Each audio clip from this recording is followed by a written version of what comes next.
आप देख रहे हैं इंडिया टाउन न्यूज, भारत की बात। नमस्कार, स्वागत है आपका इंडिया टाउन न्यूज के खास बुलेटिन खबरें राजनांदगांव में और मैं हूं आपके साथ रंजना राज। बुलेटिन की शुरुआत करने से पहले एक नजर आज की हेडलाइंस पर। संस्कार धानी में भगवान शनिदेव की मनाई गई 130वीं जयंती। सिद्धपीठ में भव्य भंडारा आयोजित किया गया, भक्तों का उमड़ा जन सैलाब। ईसाई समाज का थाने के सामने प्रदर्शन, धर्मांतरण के आरोपों पर कार्रवाई से नाराज, अनूठे तरीके से किया शांतिपूर्ण विरोध। राजनांदगांव में रेत माफिया के खिलाफ गरजे कांग्रेसी, बसंतपुर थाने का किया घेराव, खनिज अधिकारी हुए निलंबित, मुख्य आरोपी अभी भी फरार।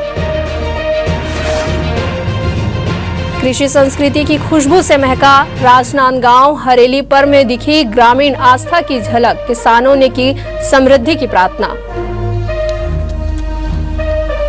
राजनांदगांव पुलिस की बड़ी सफलता, अपहरण और डकैती मामले में 2 आरोपी गिरफ्तार, अन्य आरोपी पुलिस की गिरफ्त से बाहर। हेडलाइन के बाद अब खबरें विस्तार से। राजनांदगांव शहर के कमाठी लाइन स्थित सिद्धपीठ शनिदेव मंदिर में भगवान शनिदेव की 130वीं जयंती के अवसर पर भव्य आयोजन किया गया। जन्मोत्सव के अवसर पर सुबह से ही मंदिर में श्रद्धालुओं का तांता लगा रहा। श्रद्धालुओं ने पूजा अर्चना कर भगवान शनिदेव से सुख समृद्धि की कामना की है। कार्यक्रम की शुरुआत सुबह आरती और भोग अर्पण से हुई है। पूरे दिन मंदिर में भक्तों की भीड़ बनी रही। लोगों ने श्रद्धा और आस्था के साथ भगवान शनिदेव के चरणों में माथा टेका और पूजा की। संध्या आरती के बाद सुंदरकांड पाठ का आयोजन किया गया। इस विशेष अवसर पर मंदिर प्रांगण में विशाल भंडारे का आयोजन भी किया गया, जिनमें सैकड़ों भक्तों ने प्रसादी ग्रहण की। वहीं पंडित दिलीप शर्मा ने जानकारी देते हुए कहा कि हर साल की तरह इस साल भी शनि महाराज की जयंती पर विशेष पूजा पाठ, आरती, भोग और भंडारे का आयोजन श्रद्धा और उल्लास के साथ किया गया। प्रतिवर्ष इस वर्ष भी श्री शनिदेव का जन्मोत्सव मनाया गया है। इसमें सुबह प्रातः 4 बजे तेल अभिषेक, तत्पश्चात पंचाभिषेक, भगवान का श्रृंगार, उसके बाद हवन यज्ञ हुआ। हवन यज्ञ भंडारा का कार्यक्रम सत्यनारायण धर्मशाला में किया गया है। लोगों की किस प्रकार से भीड़ उमड़ पा रही है? लोगों की भीड़ यानी सोच से विपरीत भगवान के प्रति ज्यादा आस्था और बहुत ज्यादा आस्था है शनिदेव की। छत्तीसगढ़ की परंपरागत संस्कृति और कृषि प्रधान जीवन शैली को समर्पित हरेली त्योहार को राजनांदगांव जिले में पूरे श्रद्धा और उत्साह के साथ मनाया गया। इस अवसर पर किसानों ने अपने घरों में रखे कृषि उपकरणों और गायों की विधि विधान से पूजा की और समृद्धि की कामना की। हरेली पर्व जो हर वर्ष सावन माह की अमावस्या को मनाया जाता है, किसानों के लिए विशेष महत्व रखता है। वहीं परंपरा के अनुसार इस दिन ग्रामीण अंचलों में किसान अपने हल, फावड़ा, कुदाल, बैलगाड़ी आदि कृषि उपकरणों की साफ सफाई कर उन्हें पूजन के लिए सजाते हैं। इसके साथ ही गायों को स्नान कराकर उन्हें चारे और चीला खिलाया जाता है। किसानों का मानना है कि हरेली पर्व पर कृषि उपकरणों की पूजा करने से आगामी फसल की बुआई और कटाई में कोई विघ्न नहीं आता है और फसलें अच्छी होती है। इस दिन वे भगवान से प्रार्थना करते हैं कि आने वाले कृषि सत्र शुभ, लाभकारी और प्रकृति से अनुकूल रहे।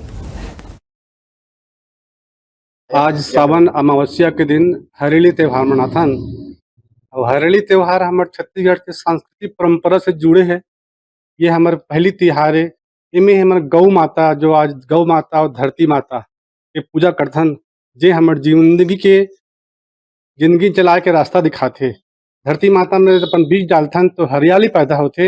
हरियर हरियर खेत खार, हरियर हरियर बाग बगीचा सब रहते। तो हर नहीं एक जीव जंतु की जीवन हरियाली आ जाते और किसान के जीवन में तो और बहुत जिंदगी खुशहाली आते। ये खुशहाली ला अपन जाहिर करथन। और गांव तिहार में गांव मन में सब लइका मन गेड़ी चढ़ते, खासकर गेड़ी चढ़ते। अब तो आधुनिक समय जीवन आगे घर घर रोड बन गए, गांव गांव गली गली रोड बन गए। नहीं तो पहले जमाना हमारे सियान का है, रेंगे भर चिखला होते, चिखला में नहीं रेंगे, पहले जूता चप्पल करो नहीं रहा है, पन ही नहीं रहा है। तो बांस के 2 ठन गेट 6 फीट के बांस पकड़े और 2 ठनों में चढ़ के बनाए गेड़ी। हरेली का त्योहार हमारे किसान मन के त्योहार हरे। एमे किसान मन अपन औजार के पूजा करथे, बैल है ओकर भी पूजा करथे और हरेली के जो त्योहार है हमार मतलब जिंदगी के जो है ना वो हरेली के हरियाली के प्रतीक है। मतलब हमारे जीवन में खुशियाँ लाथे। का पकवान बनाते एमे व्यंजन पकवान के रूप में विशेष तो चीला बना के ही पूजा करथन। और का बनाते हैं पूरी उड़ी बड़ा पूड़ी जो भी बहुत सारा व्यंजन बनाथन, लेकिन विशेष में चीला बना के ही पूजा करे जाथे। हरेली त्योहार के 2-3 दिन पहले एकर तैयारी करथन। जितना भी किसानी औजार है, रापा, कुदारी, हसिया, टंगिया, नांगर, ये सब के पूरा ओला धो के एक दिन पहले धो के ओला अच्छा साफ सुथरा करके रखथन।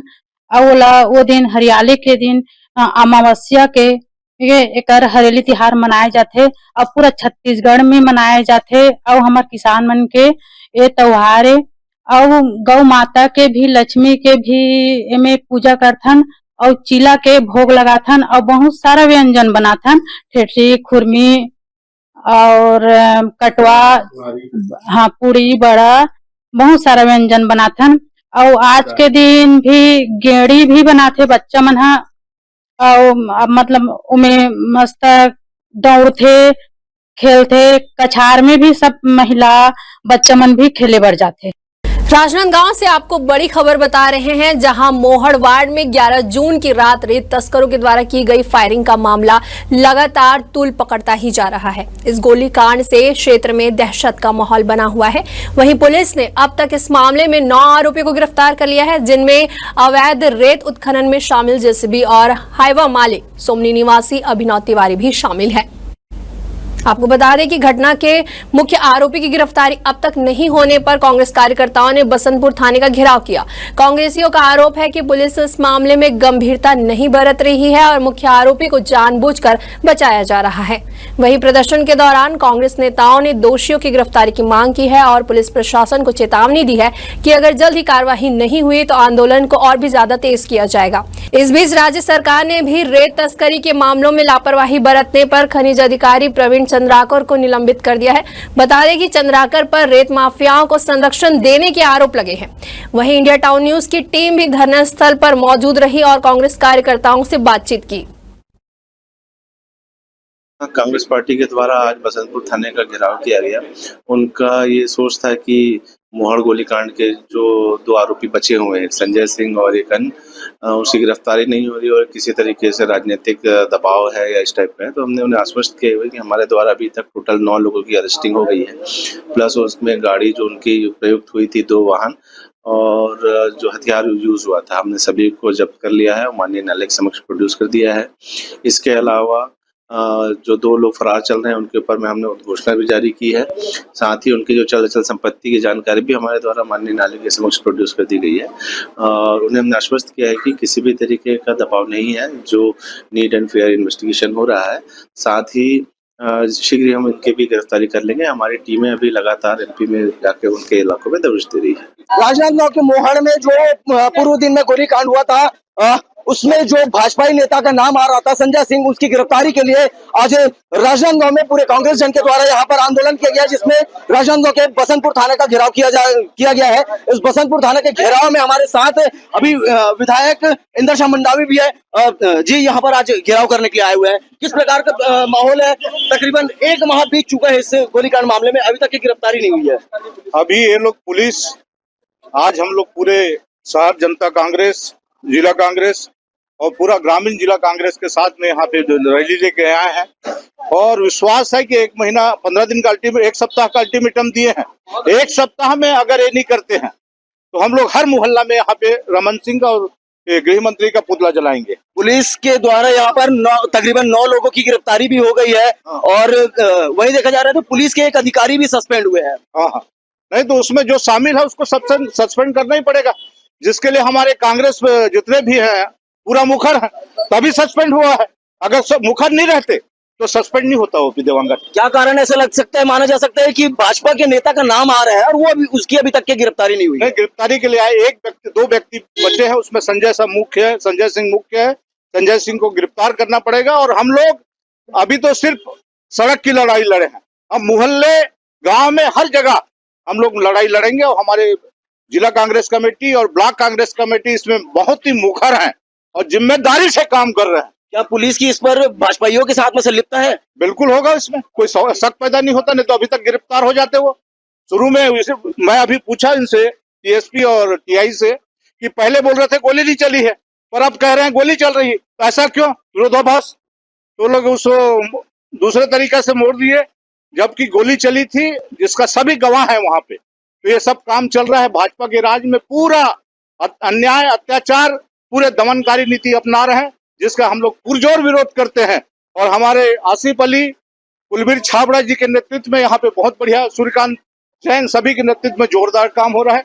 सभी को मैं धन्यवाद देता हूँ। आज बरसते पानी में सभी महिला कांग्रेस, जिला कांग्रेस, युवक कांग्रेस, सीनियर कांग्रेस, सभी लोग भिड़ के आज बढ़िया माहौल बनाए और थाने में उनको धमकी दे के आए हैं और धमकी कारगर रहेगा, ये विश्वास करता हूँ। विधायक जी अब 1 हफ्ते का अल्टीमेटम दिया है, गिरफ्तारी नहीं होने पर फिर क्या करेंगे? फिर करेंगे और पूरा चक्का जाम करेंगे पूरा शहर में। सरकार भाजपा की है, उससे क्या फर्क पड़ता है? नांदगांव बंद करेंगे हम लोग, शहर बंद करेंगे, गांव में भी बंद करेंगे, पूरा नांदगांव जिला में जाएगी। देखिए वहां पर उस जगह पर रेत उत्खनन के मामले को लेकर के जो गोली कांड हुए थे अपने बीच बचाव पे, वहां जो एमपी से मध्य प्रदेश से जो लोग आए हुए थे, उनकी कई लोगों की 9 लोगों की तकरीबन गिरफ्तारी हो चुकी है। और वही अब देखा जा रहा है, जो भाजपा के नेता संजय सिंह का जो नाम आ रहा है, उसकी गिरफ्तारी को लेकर के राजनांदगांव अविभाजित जिला से तमाम वो नेता और कार्यकर्ता आज मौजूद है और थाने का घेराव भी किया। थाने के घेराव के बाद बरसते पानी में, जो आप तस्वीरों में देख पा रहे, बरसते पानी में भी थाने का घेराव किया है और उसके बाद अल्टीमेटम भी दिया गया है कि कहीं ना कहीं अब देखा जाए कि अब 1 हफ्ते के अंदर में अगर इनके ऊपर विधि पूर्वक कार्रवाई नहीं होती है तो आने वाले समय में राजनांदगांव बंद का भी आह्वान किया गया है। कैमरा पर्सन आकाश गंजीर के साथ India town news, Saurabh Tamrakar, Rajnandgaon. वक्त हो चुका है एक छोटे से ब्रेक का। खबरें और भी है, बने रहिए इंडिया टाउन न्यूज के साथ। अगर आपके बालों में दम हो तो ना बदलता मौसम, ना मोबाइल रेडिएशन और प्रदूषण, कुछ भी उन्हें नुकसान नहीं पहुंचा सकता है। Rukhsana shine herbal hair oil दे आपके स्कैल्प को वो गहराई वाला पोषण जो केमिकल शैम्पू और कंडीशनर कभी नहीं दे सकते। 100% शुद्ध जड़ी बूटियां हर स्ट्रेंथ को दे ताकत, शाइन और नई लाइफ। आजकल के मोबाइल रेडिएशन और हवा में घुले जहरीले कण आपके बालों को साइलेंटली डैमेज कर रहे हैं, मगर रोजाना सिर्फ 5 मिनट में जेंटल मसाज बनाए बालों को इतना मजबूत कि ना झड़े, ना टूटे और ना थके। Because your hair deserve true healing. Rukhsana herbal beauty product Amazon, Meesho और फ्लिपकार्ट में भी उपलब्ध। ब्रेक के बाद आप सभी का स्वागत है। चलिए बढ़ते हैं अगली खबर की ओर, जहां भिलाई के जामुल थाना क्षेत्र में कैलाश नगर स्थित चर्च में धर्मांतरण के आरोपों के चलते उपजे विवाद ने तूल पकड़ लिया है। पुलिस की एक तरफा कार्रवाई से नाराज ईसाई समाज के सैकड़ों लोगों ने थाने के सामने अनूठे तरीके से शांतिपूर्ण प्रदर्शन किया है। प्रदर्शनकारियों ने जमीन पर बैठकर धार्मिक गीत गाए और हाथों में बाइबल लिए न्याय की मांग की। समाज के लोगों का आरोप है कि कुछ असामाजिक तत्वों ने चर्च में घुसकर हंगामा किया और उनके ऊपर धर्मांतरण के झूठे आरोप लगाए। इसके बावजूद पुलिस ने कार्रवाई करते हुए समाज के 6 लोगों को जेल भेज दिया है। वहीं पुलिस प्रशासन का कहना है कि पूरे मामले में निष्पक्ष कार्रवाई की जा रही है और दोषियों के खिलाफ उचित कार्रवाई की जाएगी। मामले में आला अधिकारियों के द्वारा आश्वासन मिलने के बाद प्रदर्शनकारियों ने अपना प्रदर्शन समाप्त किया। क्योंकि जामुल क्षेत्र में पिछले सप्ताह हमारे चर्च में जो है कुछ असामाजिक तत्वों के द्वारा जो है अटैक हुआ, जहां पर हमारे समाज के जो अध्यक्ष हैं भाई मोसेस लोगन जो है उनके ऊपर जो है उनके ऊपर और उनके साथ जो है अन्य कुछ 4-5 हमारे चर्च के पास्टरों के ऊपर जो है 151 की कार्रवाई करके जेल भेजा गया और जेल में भी जो है उनके साथ जो है मारपीट किया गया है। और इन सब बातों को लेकर जो है हम सब मसीह समाज के लोग जो है बहुत दुखित हैं और इन सब बातों को लेकर हम जो है आज यहाँ पर थाने में आए हैं ताकि जो है जो कार्रवाई हमारे खिलाफ में किया गया है वही कार्रवाई जो है हम उन लोगों के खिलाफ में चाहते हैं जो वहां पर जो है इस प्रकार से शांतिप्रिय माहौल में जाकर जो है इस प्रकार से जो है अशांति को जो है उन्होंने वहां पर फैलाया है। यहाँ पे कैलाश नगर में हमारा एक चर्च है जो 35 सालों से पुराना चर्च है, जिसका हम रजिस्ट्रेशन हुआ है और नगर निगम से चर्च बनाने का भी परमिशन मिला है। उसका टैक्स वैक्स भी हम पटाते हैं और उस चर्च में संडे के रोज बजरंग दल और असामाजिक तत्व लोग आकर क्या बोलते दंगा फसाद किए हैं, चर्च को तोड़ने का धमकी दिया गया है और चर्च में घुसने की कोशिश किया जा रहा था। लेकिन प्रभु का धन्यवाद हो, सही समय में पुलिस वाले सब पहुंच गए। पुलिस वाले पहुंचने के बाद क्या बोलते हैं, उनको भगाना चाहिए, तो उन लोग दादागिरी करते हुए हमारे चर्च के स्पेस में वो क्या बोलते हैं, हनुमान चालीसा पाठ पढ़ा गया और हमारे लोगों के साथ बदतमीजी किया गया। और बड़े दुख की बात है कि पुलिस द्वारा जामुल थाना में आज मोजेस लोगन के नेतृत्व में एक प्रतिनिधि मंडल क्रिश्चियन समाज का आया था और उनके द्वारा एक आवेदन पत्र दिया गया है, जिसमें इस बात का उल्लेख है कि उनकी प्रार्थना सभा में कुछ लोग जबरदस्ती व्यवधान उत्पन्न कर रहे हैं और उक्त व्यवधान उत्पन्न करने वाले व्यक्तियों के विरुद्ध वैधानिक कार्रवाई की जाए। उक्त संबंध में उनके द्वारा प्रस्तुत शिकायत पत्र पर वैधिक कार्रवाई की जाएगी और जांच कर जो भी उसमें तथ्य पाए जाएंगे उसके अनुसार कार्रवाई की जाएगी। खबर है राजनांदगांव से, जहां थाना लालबाग पुलिस ने एक गंभीर आपराधिक मामले में बड़ी कार्रवाई करते हुए अपहरण, मारपीट और डकैती के आरोप में 2 आरोपियों को गिरफ्तार किया है। पुलिस की इस कार्रवाई में घटनास्थल से जुड़े महत्वपूर्ण सबूत भी बरामद किए गए हैं। वहीं मामले में 3 अन्य आरोपी अभी भी फरार है, जिनकी तलाश जारी है। आपको बता दें कि 11 अप्रैल को प्रार्थी ने थाने में रिपोर्ट दर्ज करवाई थी कि जब वह अपने 3 साथियों के साथ जा रहा था, तभी एक नीले रंग की कार में सवार 5 लोगों ने उनकी गाड़ी को रोक लिया। आरोपियों ने प्रार्थी और उसके साथियों को जबरदस्ती कार में बैठाकर एबिस फैक्ट्री के पास एक मकान में ले जाकर बंधक बना लिए। पूरी रात उन्हें कमरे में बंद कर मारपीट और गाली गलौज की गई। वहीं आरोपियों ने प्रार्थी से नगद लूट लिया और अतिरिक्त 20,000 रुपए की मांग की, जिसके बाद मौका मिलने पर पीड़ित और उसके साथी किसी तरह वहां से भाग निकलने में सफल हुए। छत्तीसगढ़ के पारंपरिक त्योहार में पहला और अत्यंत महत्वपूर्ण पर्व हरेली सावन माह की अमावस्या को पूरे अंचल में बड़े ही श्रद्धा और उल्लास के साथ मनाया जाता है। इस अवसर पर चुरिया के किसानों ने अपने खेत खलिहान, कृषि उपकरणों और पशुओं की विधिवत पूजा अर्चना कर अच्छी फसल और परिवार की समृद्धि की कामना की है। त्योहार के दिन गांव-गांव में विशेष तैयारियां की गई। घरों में पारंपरिक पकवान बनाए गए, जिन्हें पूजा अर्पण कर प्रसाद के रूप में वितरित किया गया है। किसानों ने इस दिन को अवकाश के रूप में मनाते हुए मनोरंजन, पारंपरिक खेलकूद और सांस्कृतिक आयोजनों में भाग लेकर पर्व को जीवंत बना दिया है। छत्तीसगढ़ में पारंपरिक त्योहार हरेली त्योहार बड़े ही धूमधाम के साथ मनाया गया। खेती किसानी से जुड़े इस त्योहार को लेकर ग्रामीण अंचलों से लेकर शहर तक उत्साह का माहौल देखने को मिला। हरेली का अर्थ होता है हरियाली और यह पर्व खास तौर पर खेती किसानी से जुड़े लोगों के लिए अत्यंत महत्वपूर्ण होता है। धान की बुआई के बाद जब किसान कुछ समय के लिए खेती के कार्य को विराम देते हैं, तब हरेली के दिन किसान अपने खेती के औजार, बैलगाड़ी, हल, नगर, कुदाल आदि की विधिवत पूजा करते हैं। इसी कड़ी में कई जगहों पर गौ पूजा और गौ सेवा का भी आयोजन किया जाता है। वहीं बच्चों और युवाओं ने पारंपरिक खेल जैसे गेड़ी चलाने में हिस्सा लेकर त्योहार की खुशियां मनाई। छत्तीसगढ़ का हरेली त्योहार हरेली के आप सभी लोग शुभकामनाएं एवं बधाई। हरेली के त्योहार में हम सब किसान मन हा नांगर, बखर, रपा कुदारी मन के पूजा अर्चना करथन और ये छत्तीसगढ़ की पहली त्योहार है। घर में भजिया, पूरी, खीर बना के खुशहाली मनाता है। विश्व के पूरा सुख शांति के लिए और लोगों के विश्व में स्वस्थ रहने के लिए हरियाली जरूरी है। वृक्ष, पेड़ पौधा, खेत किसानी, और इसीलिए लोग अपने अंगों को पूजा करते हैं। उसके शास्त्रों को जैसे नागर है, बैल है, उसके नागर, कुदारी, रापा कुदारी, साबर, टंगिया, हंसिया, जो खेती किसानी की जो अंग है, उसके हम लोग किसी प्रकार के कोई अपने कार्य में भाव बाधा मत आए, इसलिए उसके सब पूजा पाठ करते हैं, सब सुख शांति से सब काम निपटे। और इसी हमारे खास बुलेटिन खबरें राजनांदगांव में फिलहाल इतना ही। मुझे दीजिए इजाजत, नमस्कार। आप देख रहे हैं इंडिया टाउन न्यूज, भारत की बात।